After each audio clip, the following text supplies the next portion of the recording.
Sumulong sinta po.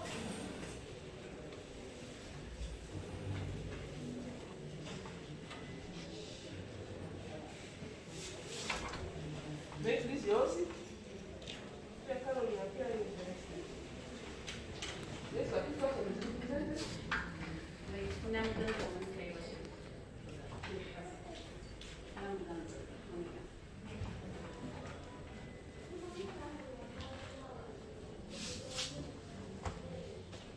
deixa mais três caminhos fora.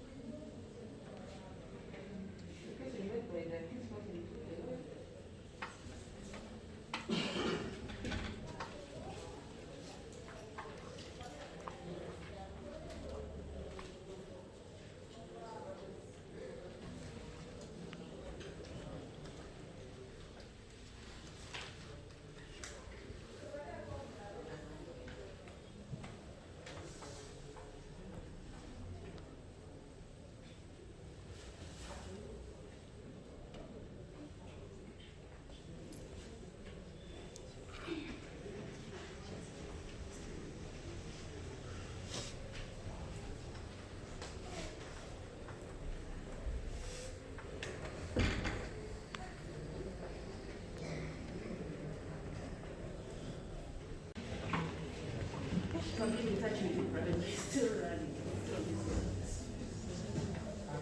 Lucinda Ali. Lucinda Adiawali. Sorry? Ali was killed the way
So this is my ruling in respect to the bail application.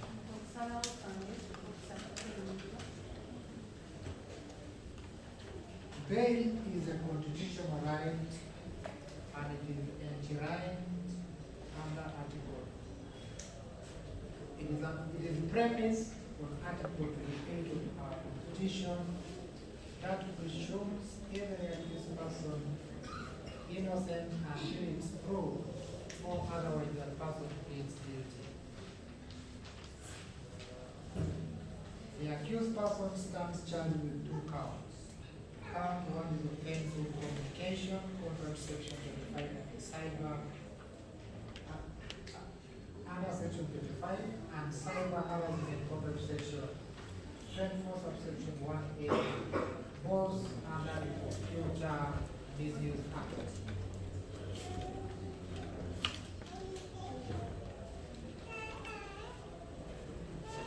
The offense of offensive, the first count attracts the fine of not exceeding 24 hours points or accused person, however,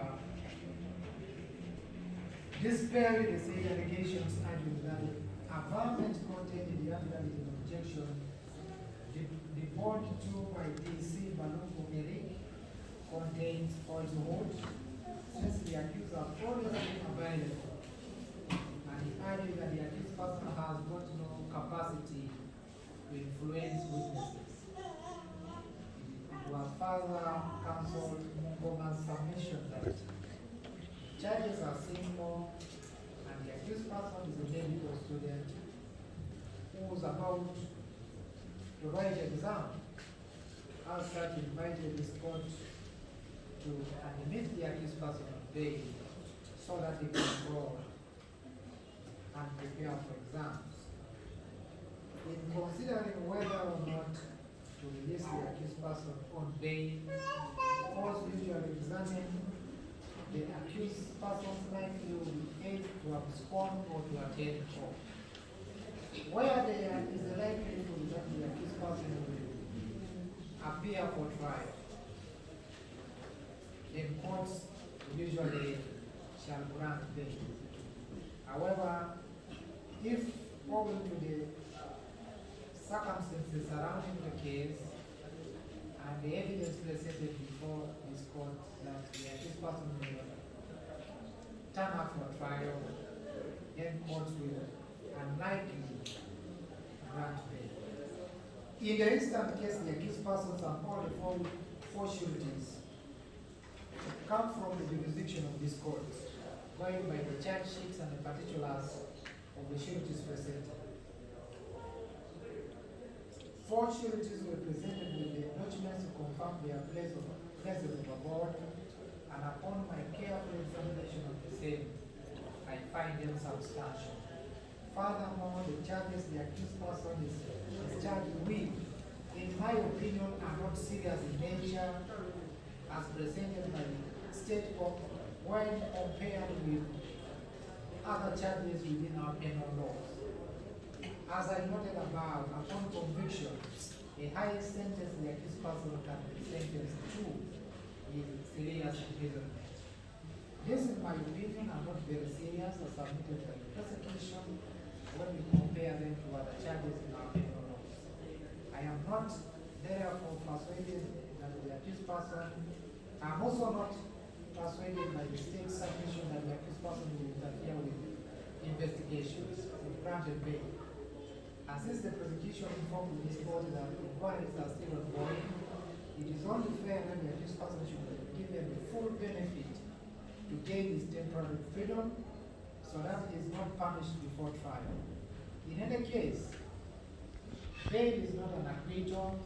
It is, in law, the liberty given to an accused person pending the final determination of his or her case. From the above reasons, I do find merits in this application, and consequently, the application is allowed that the accused person is granted bail, but upon the following grounds. 1, that the accused person shall pay Uganda shillings 800,000 cash as security deposit for his bail. 2, each of the 4 sureties presented shall execute a bond of 2 million. And then the matter is hereby adjourned for mention to 11th of July at 9 a.m. It is so ordered.